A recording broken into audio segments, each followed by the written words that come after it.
Hello and welcome to another video. This is Debsbeeing and I'm Deb, and today I'm going to show you how I made a dress out of a tablecloth.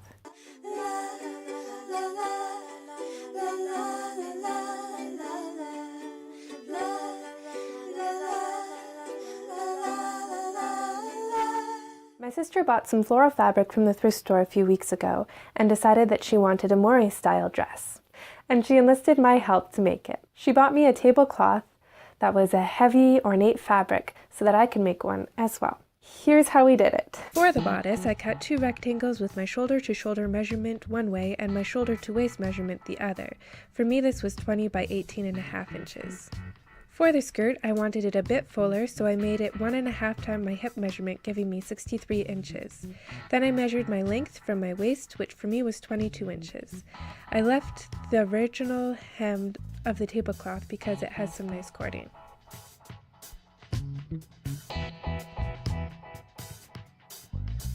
For the sleeves, disregard what it says in the photo. I made a rectangle a few inches bigger than my bicep, which for me was 13 inches, and the length from my shoulder, which was 14 inches, and I cut 2 of these. For the pockets, I cut 4 hand-shaped rectangles and rounded the bottoms. My tablecloth was 86 inches by 46 inches, and it was quite thick with a nice corded edge. I folded my front bodice piece in half.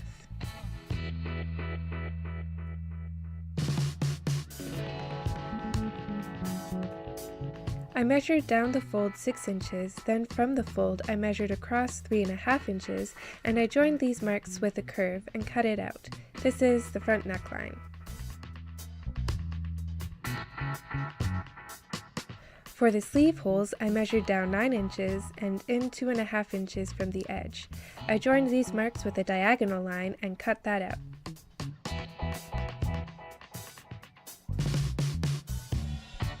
And I had my front piece. I folded my back piece in half and laid the sleeve scraps on top as a guide and cut it out. Then I measured 3.5 inches down the fold and 4.5 inches in from the fold, and I realized I had folded the back piece in half the wrong way, so I marked a new neckline so that the sleeve widths matched up and cut that out.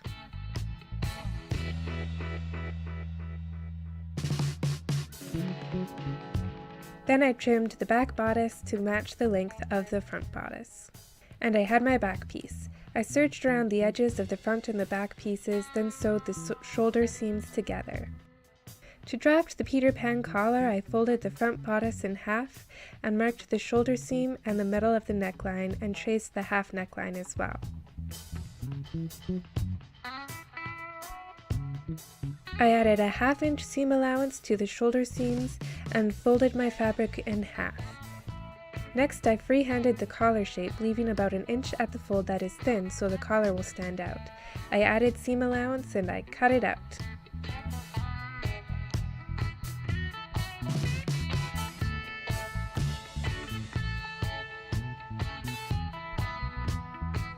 I repeated this method with the back bodice, but this time I kept it a uniform size all the way across.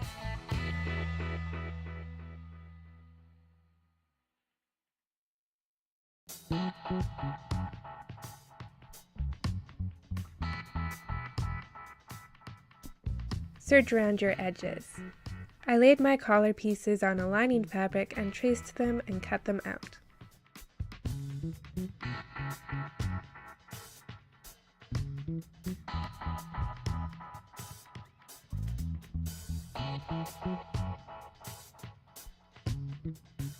Laying my collar pieces right sides together, I sewed them at the shoulder seams.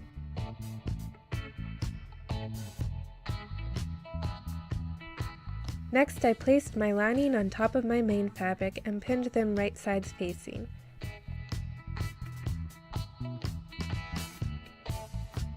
Sew around the outside edge only. I snipped the curves to make it easier to turn out, and then I turned it right side out and pinned them together to top stitch them around.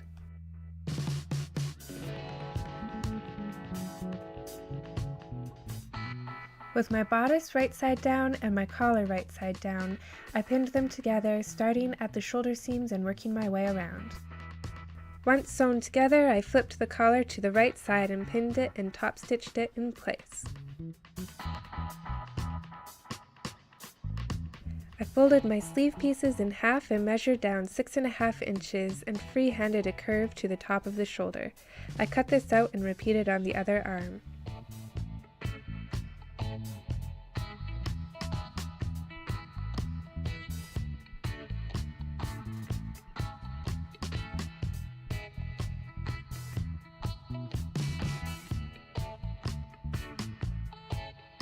I serged around the sleeves, then found the middle of the curve with a pin. I marked the pin to the shoulder seam of the bodice and the bottom of the curve to the bottom of the diagonal line of the bodice. Once it was pinned in place, I sewed it and repeated with the other side. I tried it on and decided it wasn't big enough at the underarms, so I cut a strip that would go along the bodice and the sleeve that was 2.5 inches wide, and I serged around it. I pinned one along the bodice and sleeve on each side and sewed it in place, then attached the strip to the corresponding bodice and sleeve, making sure right sides are together.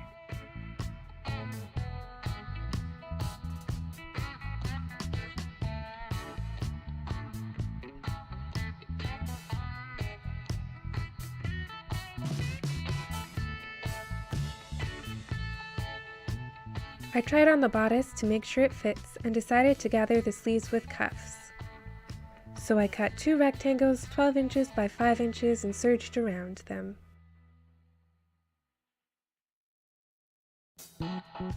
Then I folded the right sides together and sewed along this seam. Using a needle and thread, I sewed a gathering stitch around the armholes, then slid the cuff down over, right sides facing. I spread the gathers evenly around and stitched the cuff in place. I had the bodice inside out for this step. I turned it right side out and folded the cuff over itself to cover the raw edges and hand stitched it in place.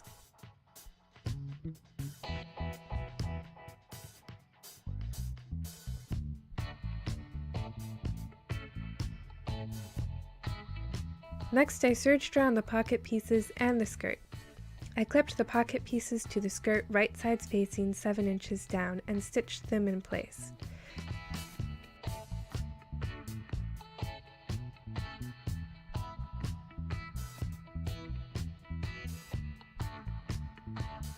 Then I folded the pocket pieces over and top stitched them down.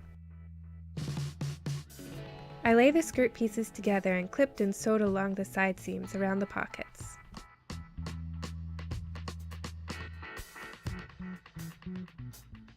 Then I gathered the waist, sewing a long basting stitch and pulling the thread to make it bunch.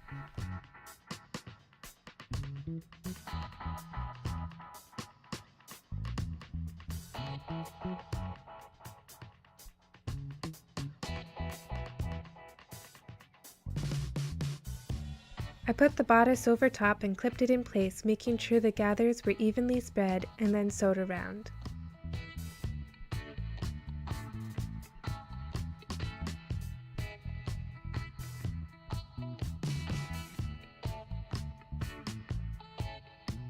I tried it on and decided the bodice was too big and too long, so I cut them apart.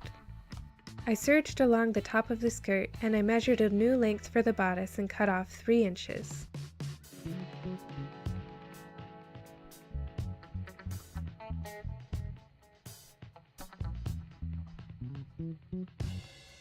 I serged along the bottom, then pinched the side seams together and sewed up the panels to the armpits.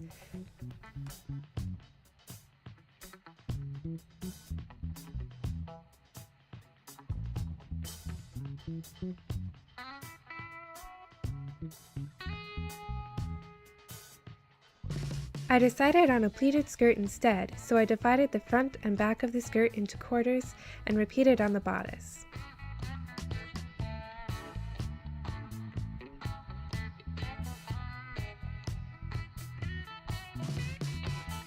Then I tucked the bodice into the skirt and matched up the pins and side seams.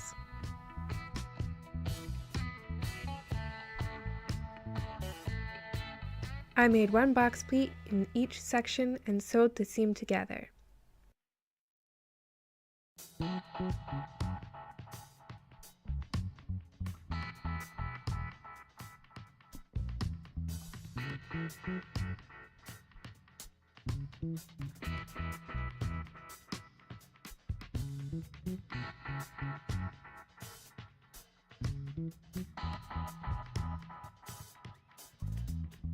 Now for the finishing touches. I pinned the collar down at both low points, shoulders, and in the middle of the back, and cut a strip of ribbon to tie at the high point of the collar. I tacked each point down with a few stitches, and I was done.